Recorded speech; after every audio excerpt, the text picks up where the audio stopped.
بسم اللہ الرحمن الرحیم۔ سوال یہ ہے کہ پروگرام کے ساتھ آج 13 اگست کی رات اور ہمیشہ کی طرح مہمان جناب حمید شاہد صاحب ہمارے ساتھ ہیں۔ Welcome sir. آداب۔ حمید صاحب، آج ہم اپنا 72واں یوم آزادی منا رہے ہیں۔ ہم نے پچھلا پروگرام بھی کچھ اسی حوالے سے کیا تھا، لیکن آج ہم نے سوچا کہ اس موضوع پہ ایک آدھ اور سوال جو بالکل آج کے کانٹیکسٹ میں بڑا ویلڈ ہے اس پہ گفتگو کرتے ہیں۔ دیکھیے، بات یہ ہے کہ ہم جب پڑھ رہے تھے اسکول کالج میں بچپن میں، آپ نے بھی یقیناً آپ بھی انہی تعلیمی اداروں سے پڑھ کے آئے ہیں اور وہی تمام مضامین پڑھے ہیں، اور ان مضامین میں وہی چیزیں پڑھی ہیں جو ہم نے پڑھی ہوں گی۔ اور ہمارے زمانے میں مطالعہ پاکستان ایک مضمون ہوا کرتا تھا پورا، شاید اب بھی ہوتا ہے، اور اس مضمون کو ہم اس کی اسپرٹ کے مطابق بہت خوشی سے اور بڑے فخر سے پڑھتے تھے، اور جو کچھ اس میں پڑھایا جاتا تھا اس میں اس میں ہمارا ایک یقین ہوتا تھا، اور اس کے ساتھ ہم اپنے آپ کو، اپنے جذبات کو، اپنے وجود کو، اپنی شناخت کو ریلیٹ کرتے تھے، اور اسی طرح سے ہم نے اپنی زندگی گزاری۔ اچھا، اب میں یہ دیکھتا ہوں کہ گزشتہ کچھ عرصے سے، شاید ایک دہائی سے تقریباً، میڈیا میں، اخبارات میں، الیکٹرانک میڈیا آ گیا، پھر اس میں، اور پھر اب تو خیر سوشل میڈیا کا دور ہے، اس میں تو چیزیں بہت کھل گئیں۔ تو یہ مطالعہ پاکستان کو ایک طنزیہ سی اصطلاح کے طور پہ کچھ لوگوں نے استعمال کرنا شروع کیا۔ اچھا، پہل جہاں تک مجھے یاد پڑتا ہے، اس طرح کا استعمال یہ ہمارے انگریزی جو پریس ہے وہاں سے شروع ہوا تھا، اور ایک مخصوص طبقہ تھا یا ہے جو اس کو اس طرح سے استعمال کرتے تھے، ان کی انسپریشنز شاید کچھ اور تھیں یا ہیں، اور وہ کہیں اور سے اپنی فکر کو اور اپنی سوچ کو اس کے لیے انپٹ لیتے تھے۔ لیکن آہستہ آہستہ پھر یہ ایک نام نہاد سے ایک فیشن بن گیا، اور فیشن سے آگے بڑھ کے اس کو ایک تانا بنا لیا گیا، اور اس کو ایک بہت منفی انداز میں کچھ حلقوں نے پیش کرنا شروع کیا۔ اچھا، خیر بعد میں نے یہ بھی دیکھا کہ پھر اس کا جواب بھی آنا شروع ہوا، اور ہمارا جو عوام کی اکثریت ہے ان کی سوچ کی، ان کی فکر کی نمائندگی بھی ہونے لگی۔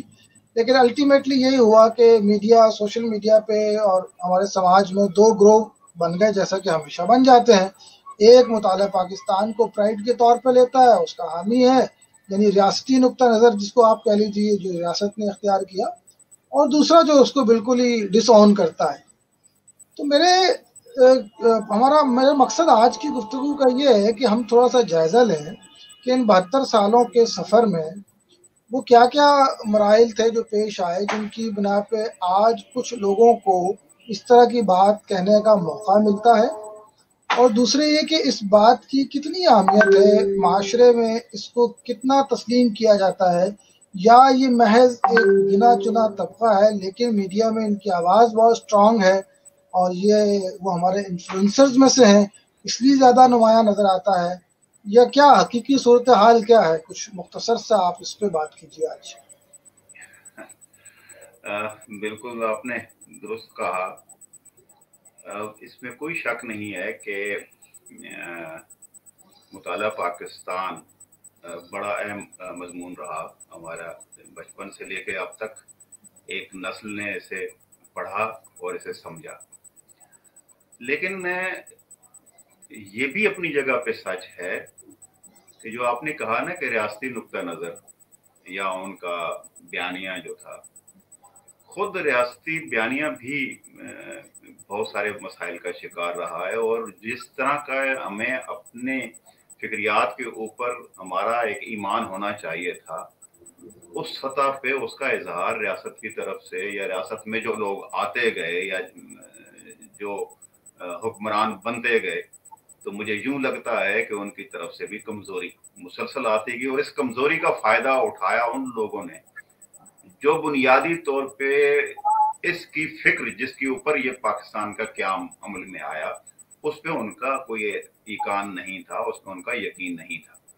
تو یہ اس لیے آپ کو وہ طبقہ زیادہ نظر آنا شروع ہوا کہ وہ مراد یافتہ طبقہ بنیادی طور پہ رہا، کہ وہ ऐसे अभी आपने जैसे हवाला किया कि अंग्रेजी का रेफरेंस दिया, तो मुझे बल्कि आज ही मैं एक मजमून पढ़ रहा था फतेह मोहम्मद का, उन्होंने 2 मज़ामीन का जिक्र किया है जो डान में छपे। उन्होंने कहा जनाब एक मजमून जो था वो अजीत जावेद का था, जो दिल्ली यूनिवर्सिटी के प्रोफेसर हैं, और उन्होंने कहा है कि जनाब क़ायद आज़म जो थे वो बड़े अजीम आदमी थे और वो अपनी बात पे डटने वाले थे और सच्चे थे और फलां थे, लेकिन वो नाकाम हो गए।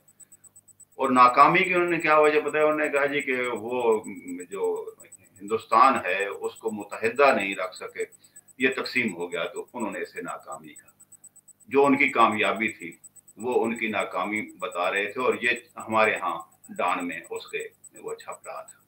दूसरा मजमून जिसका उन्होंने हवाला दिया वो आयशा जलाल का है, जो अमेरिका में एक यूनिवर्सिटी में पढ़ाती हैं, और उन्होंने कहा कि ये मुस्लिम कौमियत का नजरिया तो दुरुस्त है, मगर इसके ऊपर जो हिंदुस्तान की तकसीम थी ये नादुरुस्त थी।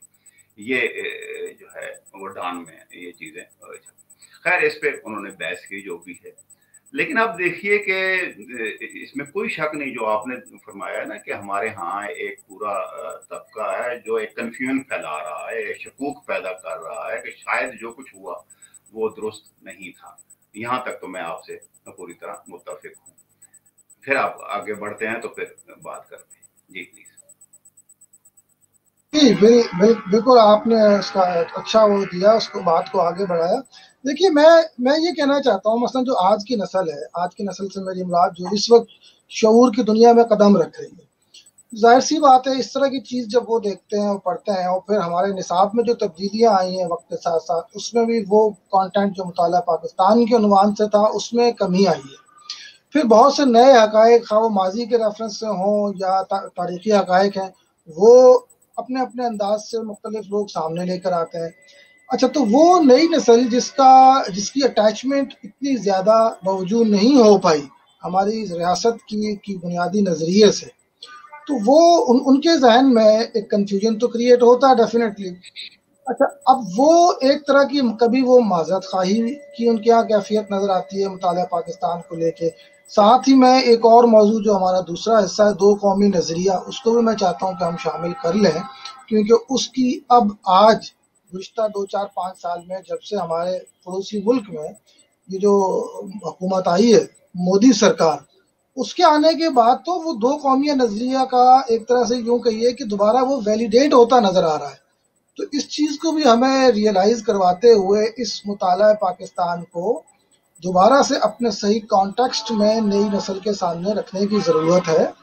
2 कौमी नज़रिए के साथ भी हमारे इस तबके ने वही हाल किया है। उसी तरह इस इस्तिलाह को एक ताना और एक नेगेटिव चीज़ बना के पेश किया कि जो मुताला पाकिस्तान के साथ हुआ। चलिए, मुताला पाकिस्तान तो रियासत का बयानिया हो सकता है, रियासत ने अपने उसके मकासद के लिए उसमें कुछ चीज़ों को छुपाया हो, कुछ को बढ़ाया हो, जो कि सारी दुनिया में होता है। ये भी कोई नई या छंबे की बात नहीं है, ऐसा होता है।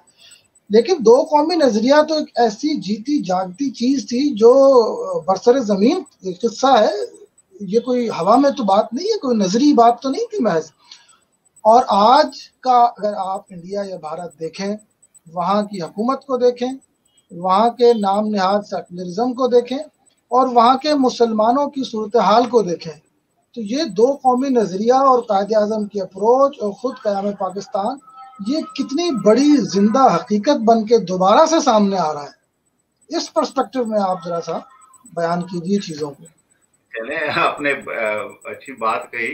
और देखिए, आपने एक बात कही कि जी रियासत ने कुछ छुपाया है या नहीं, तो वो एक मुझे याद आता है कि सबसे ज़्यादा जिस पे हंगामा खड़ा किया है या पूरा एक बयानिया तश्कील दिया हमारे यहाँ सो कॉल्ड रोशन ख्याल। मैं उन्हें रोशन ख्याल ने इसलिए नहीं समझता कि जो चीज़ें नेगेटिव अंदाज में पेश करें और तारीख को तोड़ मोड़ के पेश करें, तो वो कैसे रोशन ख्याल हो सकते हैं। वो तो दरअसल रोशन ख्याल तो वो होता है जो चीज़ों को सच्चाई के साथ, दयानतदारी के साथ पेश कर रहा। देखिए, हवाला दिया जाता है और इसके ऊपर बड़े कॉलम लिखे गए कि क़ायद आज़म का 11 अगस्त 1947 को पाकिस्तान की पहली दस्तूर साज असम्बली में जो खिताब था, उसकी जो थी, वॉइस कॉपी थी रेडियो से, वो गायब कर दी गई और नहीं मिलती है। और उसमें कायद आज़म ने जो ये कहा कि वो तो कह रहे थे, यानी उससे वो हट गए थे कि जनाब ये इस्लामी रियासत मुसलमानों की जो रियासत है या फलां है, जो उनके पहले बयानात थे। नहीं, उन्होंने कहा जी कि उनके जो अल्फाज हैं मैं वो पढ़ देता हूँ, जो कोर्ट होते हैं कि आप आज़ाद हैं, आप आज़ाद रहें, आप आज़ाद हैं आप मंदिरों में जाने के लिए, आप आज़ाद हैं अपनी मस्जिदों में जाने के लिए, और रियासत पाकिस्तान में अपनी किसी भी इबादतगाह में जाने के लिए। आपका ताल्लुक किसी भी मजहब, जात या नस्ल से हो, रियासत का इससे कोई लेना देना नहीं। अब ये देखिए, ये जो वर्डिंग है, जो कायद आज़म की जो कोर्ट हो रही है, जिसकी बुनियाद पे ये कहते हैं कि जनाब ये अपना एक फलसफा करने की कोशिश करते हैं कि रियासत को मजहब से वो पाक रखना चाहते थे। एक बात याद रखिए, इकबाल हों या कायद आज़म, दोनों थियोक्रेसी के खिलाफ थे, मुल्लाइयत के वो खिलाफ। मुल्ला के हाथ में वो नहीं रियासत को देना चाहते थे, लेकिन मजहब के बारे में वो दोनों बड़े क्लियर थे। सही और बात। देखिए, मैं एक उनका एक और बयान जो कायद आज़म का है और जो रिकॉर्ड के ऊपर मौजूद है, आप जाके देखिए, उसे उठाइए। 11 जनवरी 1938 को, बहुत पहले की बात, रेलवे स्टेशन बहार पे एक बहुत बड़े मजमे आम से खिताब करते हुए कायद आज़म ने मुस्लिम लीग का झंडा लहराया और क्या कहा, जरा ये वर्डिंग में कोट कर रहा हूँ कि आज इस अजीम शान इज्तिमा में आपने मुझे मुस्लिम लीग का झंडा लहराने का एजाज बख्शा है। ये झंडा दर हकीकत इस्लाम का झंडा है, क्योंकि आप मुस्लिम लीग को इस्लाम से अलहदा नहीं कर सकते। बहुत से लोग, बिलखसूस हमारे हिंदू दोस्त, हमें गलत समझते हैं जब हम इस्लाम की बात करते हैं, या जब हम कहते हैं कि ये झंडा इस्लाम का झंडा है, तो वो ख्याल करते हैं कि हम मजहब को सियासत में घसीट रहे हैं। हालांकि ये एक ऐसी हकीकत है जिस पर हम फख्र करते हैं।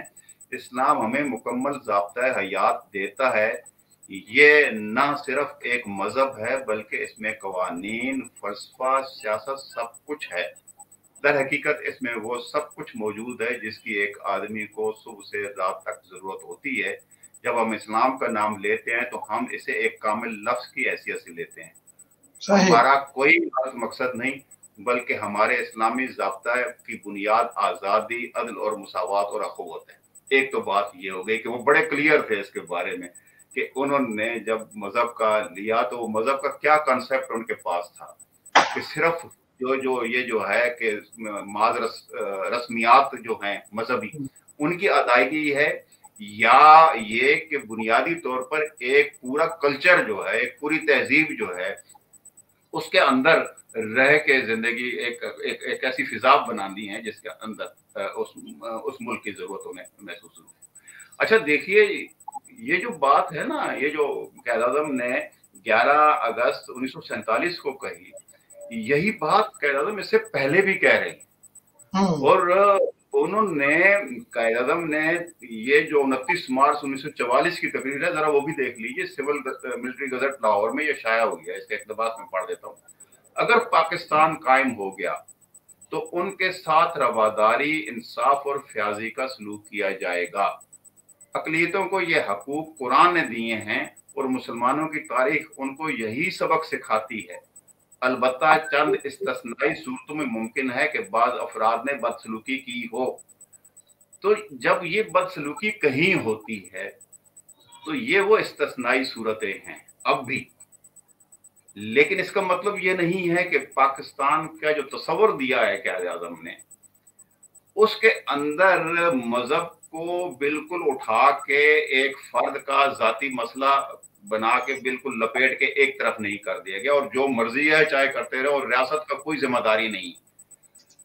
एक बात याद रखने की है, जब आप दो कौमी नजरिए की बात करते हैं ना, हाँ, तो वो, अब मैं अगर इजाजत दो तो मैं उस तरफ जाऊं। जी जी। क्योंकि बुनियादी तौर पे देखिए, दो कौमी नजरिए के साथ हमारे जो वो लोग हैं जो इन्वर्टेड काम में कह रहे हूँ कि रियासती बयानिया की हमायत में बहुत ज्यादा मुतशद्दद हो गए हैं। हाँ, ऐसे वो लोग हैं, वो ये कहते हैं कि शायद दो कौमी नजरिया जो है अब तक जो है वो पाकिस्तान की हद तक जो इसे उसी तरह ही काबिल अमल है जैसे पहले था। और ये नादुरुस्त बात है। उन्हें समझना चाहिए कि पाकिस्तान बन गया है, और पाकिस्तान बना किस बात पे है? दो कौमी नजरिए की बुनियाद पे बना है, लेकिन इसकी एक्सपायरी डेट भी वही 14 अगस्त थी जिसको ये बन गया। यानी उसके बाद इसका अमल दखल रियासत पाकिस्तान के अंदर उस तरह नहीं होगा। इसमें देखिए, ये कहीं नहीं है कि सिर्फ मजहब की बुनियाद पे कौमें बनती, सिर्फ जमीन की बुनियाद पे कौमें बनती हैं। इनमें मजहब एक फैक्टर हो सकता है, और हुआ है, और इसलिए हुआ है वहां पे कि वहां हमें एक तासुब का निशाना बनाया गया था, और उसके पीछे एक पूरा सिलसिला मौजूद था। अब फिक्र इकबाल को अगर आप मुताला करेंगे तो आप महसूस करेंगे कि खुद इकबाल ने इसकी वजाहत की है। मैं उसको भी पढ़ देता हूँ, इकबाल ने जिन्होंने दो कौमी नजरिया दिया, उन्होंने क्या इसकी वजाहत की है। ये हरफ इकबाल की इबारत है, और इकबाल अमल में खदम मलिक साहब जो इस वक्त भी बहुत जिक्र दो कौमी नजरिए का फरमाते हैं, और वो कहते हैं कि अब भी वैलिड है, उन्होंने खुद इसमें कोट किया हुआ है। मैं वही पढ़ देता हूँ कि कौमियत का मसला मुसलमानों के लिए सिर्फ उन ममालिक में पैदा होता है। कौमियत का मसला मुसलमानों के लिए सिर्फ उन ममालिक में पैदा होता है जहां वो अकलियत में हैं, और जहां कौमियत के मगरबी तस्वर का तकाजा ये है कि मुसलमान अपनी हस्ती को मिटा दें। ये मसला वहां पे पैदा होता है जहां आपकी हस्ती को खतरा पैदा होता है कि वो आपको मिटा देंगे, जैसा कि हिंदुस्तान के अंदर हो रहा है। वहां ये मसला पैदा इस वक्त तक जिंदा मौजूद है, लेकिन हमारे यहाँ ये मसला नहीं है। जिन ममालिक में मुसलमान अक्सरियत में हैं, इस्लाम कौमियत से हम आंगी पैदा कर लेता है। गोया जमीन भी मजहब के साथ आपकी कौमियत का हिस्सा हो जाती है, क्योंकि यहाँ इस्लाम और कौमियत अमलन एक ही चीज है। ये बड़ी बुनियादी चीज है, वाज़ेह, जिसे समझना चाहिए। और हमारे वो लोग नहीं समझ रहे जो कटर किस्म का एक नजरिया रखते हैं कि नहीं जी वो सब कुछ है, ये मौजूद है। अब ये देखिए, जब हम ये रियासत बन गई है और इसका एक आइन बन गया है, और उसमें वाज़ेह हो गया है कि कोई भी ऐसा कानून हमारे यहाँ नहीं बन सकेगा जो इस्लाम और शरीयत के खिलाफ हो, तो मामलात आप पे सेटल हो गए। इसलिए कि जब मुसलमानों की अक्सरियत है, उन्हीं की फैसले के मुताबिक होना है, तो इस बुनियाद पे आप दूसरे शहरियों को सेकंड ग्रेड का नहीं बना सकते हैं। पाकिस्तानी कौमियत उनकी भी है, पाकिस्तानी कौमियत आपकी भी है। तो पाकिस्तानी कौम बनने के लिए जरूरी है कि इस सारी जो आपका बयानिया है इसे दुरुस्त अंदाज में, दुरुस्त तनाजुर में पेश किया जाए। एक बुनियादी चीज जो मैं इस पे जो कहना चाहता था, मेरा ख्याल है आपने यहाँ पे जो अभी गुफ्तगू की है और जिन लोगों की तरफ इशारा किया है, शायद आपका इशारा उनकी तरफ है जो हमारी जोग्राफियाई सरहदों के ज्यादा कायल नहीं है, या जो जदीद रियासत है जिसको हम कौमी रियासत कहते हैं, शायद वो इसमें बहुत ज्यादा यकीन नहीं रखते। आपका इशारा उनकी तरफ है। और आपने ये कहा कि फी ज़माना जो हमारी मौजूदा रियासतें हैं, जोग्राफियाई रियासतें या नेशन स्टेट्स, इनमें और मुसलमान होने में या कौमियत के इस्लामी तसव्वुर में कोई तसादुम नहीं है। हम दोनों को साथ रख के चल सकते हैं, यही आप कहना चाह रहे हैं ना? ठीक हो गया। अमलन तो यही सूरत हाल है। हम अमलन इसी के कायल हैं और इसी पे माइल हैं और इसी पे अमल पैरा है। यहाँ तक तो बात दुरुस्त हो गई। अच्छा, अब मैं ये चाहता हूँ कि हमारी जो आज की नस्ल है, थोड़ा सा उसके लिए हम इस पे बात कर लें, खासतौर पे इंडिया के आज के हालात की रोशनी में। वहाँ जो मुसलमानों के साथ आज भी चीज़ें हो रही हैं। अच्छा, मज़े की बात है, ये सब कुछ 72 साल से मुसलसल होता रहा है, लेकिन जिस तरह से अब रियासती सतह पे इसका इजहार हो रहा है, इसका एतराफ़ हो रहा है, और इसको एक टूल बना के धड़ल्ले से और खुलेआम ये काम किया जा रहा है, उसने तो चीज़ों को बिल्कुल एक्सपोज कर दिया ना। अब उसके बाद तो कोई नहीं रह गया, कोई वो कैमोफ्लाज नहीं रह गया। तो उसके बाद भी अगर कोई हमारे यहाँ से कोई उठता है जिनको आपने जाली रोशन ख्याल कहा, या जो भी कह लीजिए, और वो फिर दो कौमी नजरिए के खिलाफ बात करता है या उसको वैलिड नहीं समझता क़याम पाकिस्तान की बुनियाद के तौर पे, तो मेरा नहीं ख्याल कि वो उसमें उनकी बातों में कोई वजन है। तो कैसे आप इसको थोड़ा सा कुछ रिलेट करें ना आज की सूरत हाल के साथ इंडिया की? देखिए, एक बात तो बड़ी तय है, और आप देख रहे हैं कि जब से मोदी आया है और अमित शाह वगैरह लोग जो थे उन्होंने हिंदुत्व का नारा लगाया है, और इसका मतलब यही है कि हिंदुस्तान में रहना है तो हिंदू बन के रहोगे वरना नहीं रहोगे।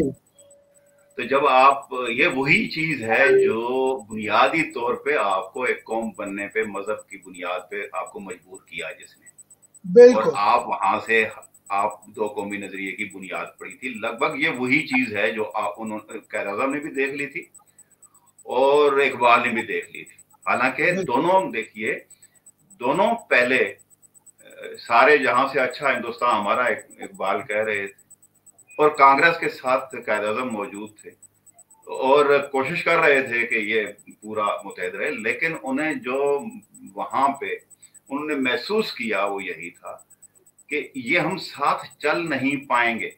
असल में पता है क्या है, जब ये जो हमारे यहाँ ये जो मुताला पाकिस्तान का हवाला दिया जाता है ना, तो साथ ही साथ ये जो लोग देते हैं वो 3-4 चीजें कहते हैं। मसलन कहते हैं जी अंग्रेजों ने मुसलमानों और मुसलमानों और हिंदुओं को आपस में लड़ाया और ये फिरका वाराना फसादात जो है वो हो गए थे और फलां फलां फलां, वरना हम तो बड़े अच्छे एक दूसरे के साथ सुलह सफाई के साथ रह रहे थे। जी जी जी जी जी। अच्छा, दूसरी बात वो ये कहते हैं कि जनाब ये देखिए, ये जो मजहब की बुनियाद पे बुनियादी तौर पे कौमियतें जो है वो नहीं बनती हैं, वो तो सिर्फ मजहब जो है ये तो एक नफाक पैदा कर देता है, और पाकिस्तान बनाने का चूंकि ऐलान जब किया गया तो फिर वो फसादात हो गए और फलाह हो गए, ठीक है ना। इस तरह की बात देखे, बज़ाहिर ये बड़ी लॉजिकल लगती हैं चीजें, लेकिन देखा जाए तो इसकी पूरी एक तारीख है, और तारीख ये है कि मुसलमान यहाँ 18वीं सदी के वस्त तक हुक्मरानी करते थे, और औरंगजेब आलमगीर के इंतकाल के बाद मुसलमानों की हुक्मरानी जो है वो ज़वाल का शिकार होती चली, और फिर लगभग 100 वर्ष के बाद अंजाम ये हुआ कि हुकूमत शाह आलम जो है ना अज लाल किला था पालम रहे, यानी वो 5 किलोमीटर बाहर जो थे दिल्ली से वहां तक के वो थे, और अंग्रेज ईस्ट इंडिया कंपनी यहाँ आ गई और मुसलमान कमजोर होते गए। उन्हें जो अंग्रेज ने जद लगाई है वो मुसलमान पे लगाई, हिंदुओं पे नहीं लगाई। हिंदू तो पहले भी गुलाम था, मुसलमान गुलाम नहीं था, तो उसे बहुत पीछे रखा गया, इतना पीछे रखा गया कि बस वो यूं लगता था कि बस ये लोग तो सिर्फ चपरासी वगैरह ही रह जाएंगे, हर मामले में वो पीछे रहे। और जो अब प्रॉब्लम ये था कि मुसलमानों के अंदर इस एहसास का पैदा होना एक बिल्कुल फितरी अमल था कि अंग्रेज जिसकी सरपरस्ती कर रहा है, अगर वो कल हुक्मरान हो गया तो हमारे साथ क्या होगा। और वही हुआ कांग्रेस के अंदर जो कुछ हुआ, यानी कांग्रेस के अंदर जो कुछ मुसलमानों के साथ हो रहा था, जिस तरह का जो कायद आज़म ने जो कुछ वहां पे नोट कर लिया था, जो एहसास उनका हो गया था और इकबाल का जो हो गया था, तो वो नतीजा ये है कि वो उसके पीछे वो पूरी तारीख मौजूद है, सिर्फ अंग्रेज का नहीं है, इसमें रवैया पूरा हमारे मजहबी तौर पे एक दूसरे के साथ जो तसादुम मौजूद है वो मौजूद है। मैं अभी पिछले दिनों एक नावल पढ़ रहा था और एक सिख का लिखा हुआ, तो उन्होंने भी ये जुमला लिखा हुआ कि जनाब ये देखें उधर जो है वो अंग्रेज ने ये था, लेकिन मजे की बात है उसी नावल के अंदर उन्होंने बताया कि जो हिंदू लोग थे और सिख थे वो फलां की बैठक में जाके बैठा करते थे, और जो मुसलमान थे और वो फलां की बैठक में जो मुसलमानों की थी वो बैठक। तो भाई ये जो बैठकें अलग हो गई थी, आखिर क्यों हो गई थी? इसके पीछे पूरा एक एहसास मौजूद है। इसका मतलब ये है कि, और यही सबब है, बार बार इकबाल ने कहा, बार बार कायद आज़म ने कहा कि हमें एक मरकज़ महसूस चाहिए जिस पे रह के हम अपनी तहजीब, अपनी रवायात के मुताबिक जिंदगी को खुली उस तरह आजादाना कर सके। ये काम अब हिंदुस्तान में नहीं हो रहा है, मुमकिन ही नहीं हो पा रहा है, और उसका सबब यह है कि वहां वो रवैया बदला ही नहीं है, बल्कि और वो मुतशद्दद हो गए हैं। और आप देखिए हमारे यहाँ तो मुल्ला को कभी वोट नहीं मिला, किसी भी इलेक्शन में आप देखें कि हमारे यहाँ मुल्ला को वोट नहीं मिलता है, इसलिए कि मुल्लायत के खिलाफ हमारे यहाँ तबका मौजूद है। हालांकि हम मजहबी हैं, सारे मुसलमान हैं और अक्सरियत में हैं, लेकिन वो इस्लाम के खिलाफ बात नहीं सुनेंगे, किसी से भी नहीं सुनेंगे। यहाँ इतनी हमीयत मौजूद है कि वो इस्लाम के खिलाफ कोई बात नहीं सुनना चाहेगा, लेकिन वो वोट मुल्ला को नहीं देंगे, एक मोतदिल आदमी को दे सकते हैं जो इस मुल्क को आगे लेके जाएगा और जिसके अंदर रवादारी का जज्बा मौजूद होगा। सही। लेकिन ऐसा वहां पे नहीं है। वहां आप देखेंगे जो वोट मिल रहा है किस बुनियाद पे मिल रहा है कि आप मुसलमान को कितना मारते हैं, उसके खिलाफ कितना बोलते हैं, पाकिस्तान के खिलाफ कितनी बात करते हैं, जाके कश्मीर के अंदर कितना जुल्म करते हैं, तो आप इस बुनियाद पे आपको वोट वहां पे जो दूसरा हिंदू है वो दे रहा होता है। तो ये जो कुछ इस वक्त माहौल बना हुआ है, आप देखिए कांग्रेसी रहनुमा जो शशि थरूर था, उसने बाकायदा जलसे में बाकायदा ये कहा कि मोहम्मद अली जिन्ना का दो कौमी नजरिया जीत रहा है, बिल्कुल। हाँ, उसने ये कहा कि भारतीय जो मुसलमान हैं वो ये सोचने पर मजबूर हो गए हैं कि जो कायद आज़म कहते थे वो हरफ पर दोस्त कहते थे। ठीक है, ये आप देखिए शेख अब्दुल्ला का पोता जो है उमर अब्दुल्ला, वो भी पछता रहा है और बयान दे रहा है कि हमसे गलती हो गई।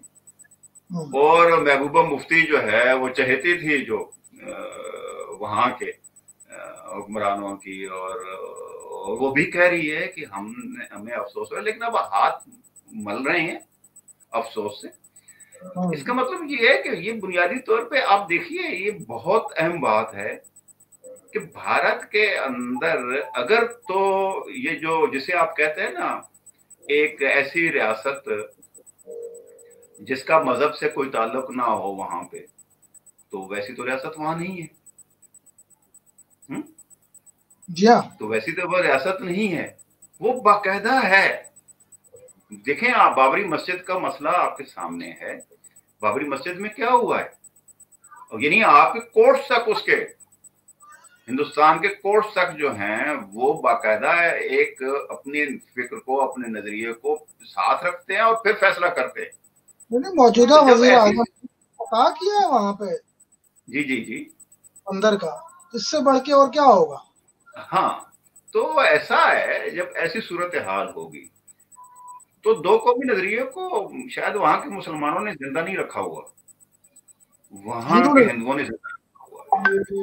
और ये पैदा वो बाकायदा उनको एक शहरी उसी तरह का बराबर के दर्जे का तस्लीम करके मुसलमानों को, या अदर देन हिंदू जो भी जितने भी वहां पे में ईसाई मौजूद हैं, दूसरे लोग मौजूद हैं, उनको अगर वो उस तरह दे देते तो वो सेकुलर रियासत बन सकती थी, वो सेकुलर रियासत बन सकती थी। लेकिन सेकुलर रियासत वो अमलन इसलिए नहीं बन सकेगी कि इनका रवैया अभी तक वो बदला नहीं।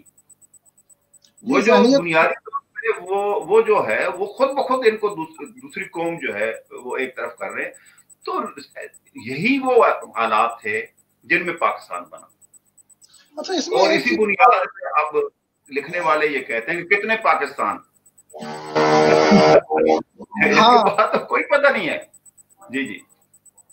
अच्छा, इसमें एक चीज और हमारे यहाँ जो तबके की तरफ से बार बार दो कौमी नजरिए के रेफरेंस से उठाई जाती है, वो है सकूत ढाका, बांग्लादेश का हमसे अलग हो जाना।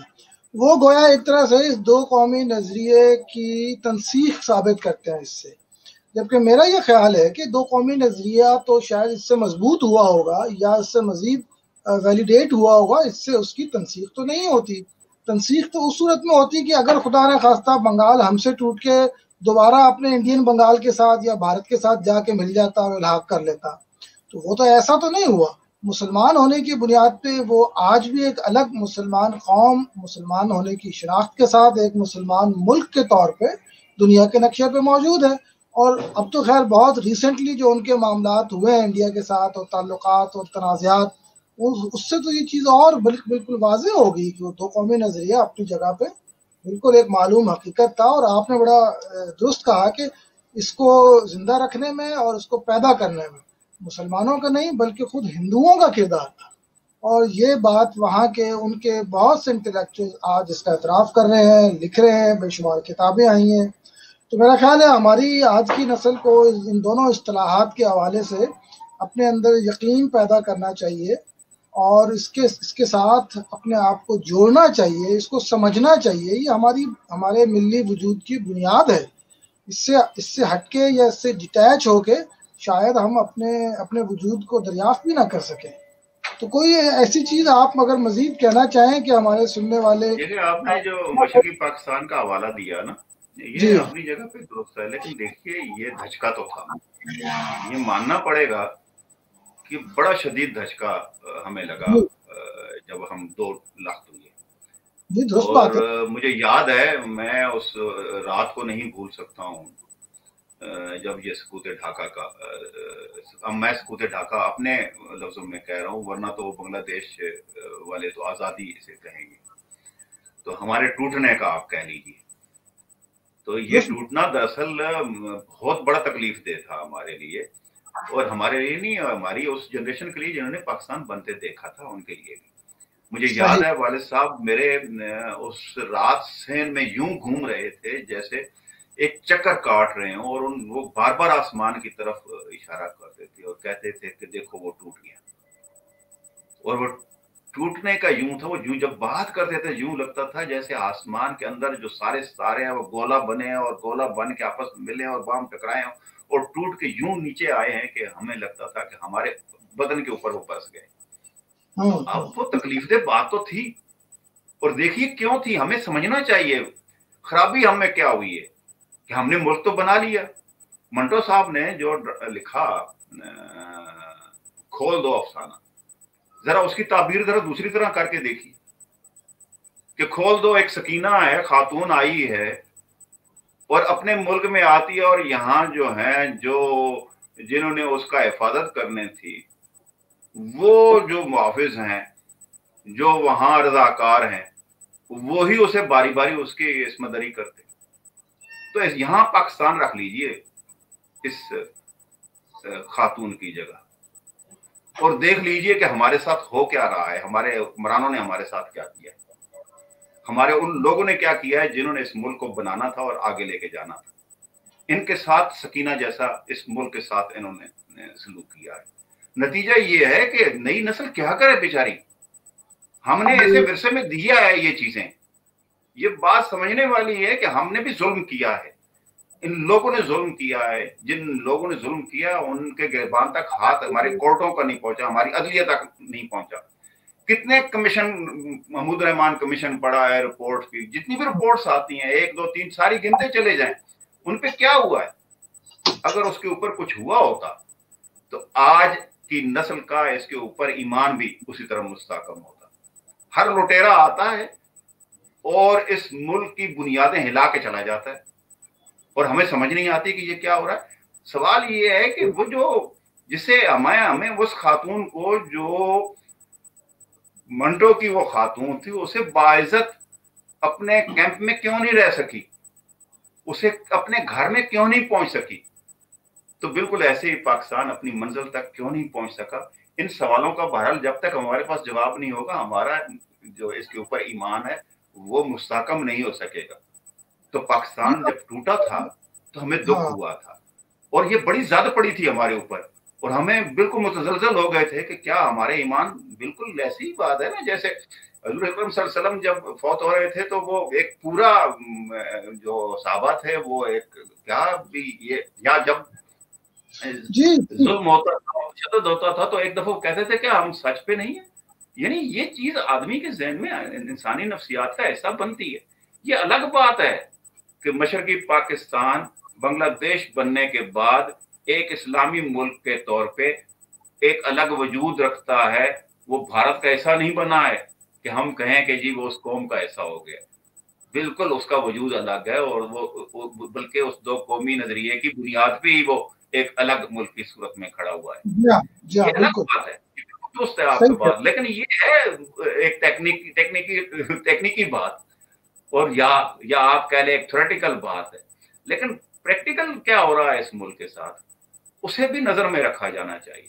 میرا بالکل خیال ٹھیک ہے ہے۔ جب تک ہم یعنی نئی نسل جو ہے پوری طرح یقین رکھے پاکستان کے اوپر، اور پوری طرح یقین رکھے ایسے لوگوں پہ جو اس ملک کو آگے لے جا سکتے ہیں، اور ایسے لوگوں کو رد کرتی چلی جائے مسلسل جو اس ملک کے ساتھ ظلم کر رہے ہیں، تو پھر انشاءاللہ آپ دیکھیں گے کہ ہم ایک مستحکم قوم بنیں گے۔ جی بالکل ٹھیک ہے، آپ نے درست توجہ دلائی ہے، لیکن بہرحال یہ گورننس کے مسائل ہیں یا قیادت کے مسائل ہیں، سیاسی قیادت کے مسائل ہیں، اشرافیہ کے مسائل ہیں، اور یہ مسائل کچھ صرف پاکستان سے ہی شاید مخصوص نہیں ہے، یہ بہت حد تک تھرڈ ورلڈ کے اور دیگر ہمارے ساتھ کے ممالک میں اس طرح کے ایشوز ہیں، ہمارے کہیں کہیں مختلف ہیں، لیکن اس سے پاکستان کی نظریاتی بنیادیں، جس کے جیسا کہ ہم نے کہا دو قومی نظریہ، اس پہ اس حوالے سے کوئی اس کا براہ راست تعلق شاید نہیں ہے۔ ہاں، ہم اگر بہتر ڈیلیور کرتے، ہمارے یہاں صورتحال بہتر ہوتی، تو شاید ہماری نوجوان نسل کا تعلق اپنی نظریاتی بنیادوں سے زیادہ مضبوط ہوتا۔ یہ تو بات بالکل درست ہے آپ کی، لیکن بہرحال آج ہم نے دو موضوعات پہ گفتگو کی ہے، اور میرا خیال ہے ہمارے سننے والوں کو کچھ نہ کچھ اس سے روشنی ملی ہوگی، اور اس سوال کا جواب ملا ہوگا کہ مطالعہ پاکستان اور دو قومی نظریہ ہمارے لیے ماضی کا بوجھ ہرگز نہیں ہے، بلکہ مشعل راہ ہے، ہماری تمام تر کمیوں اور کوتاہیوں کے باوجود، کیونکہ اپنی نظریاتی شناخت کو پہچانے بغیر، اس میں یقین رکھے بغیر آپ بہتری کا سفر بھی نہیں کر سکتے۔ تو اس گفتگو کے ساتھ، اس بات کے ساتھ آپ کا بہت شکریہ، آپ نے وقت نکالا ہمارے ساتھ، تو اگلے پروگرام تک کے لیے اجازت، السلام۔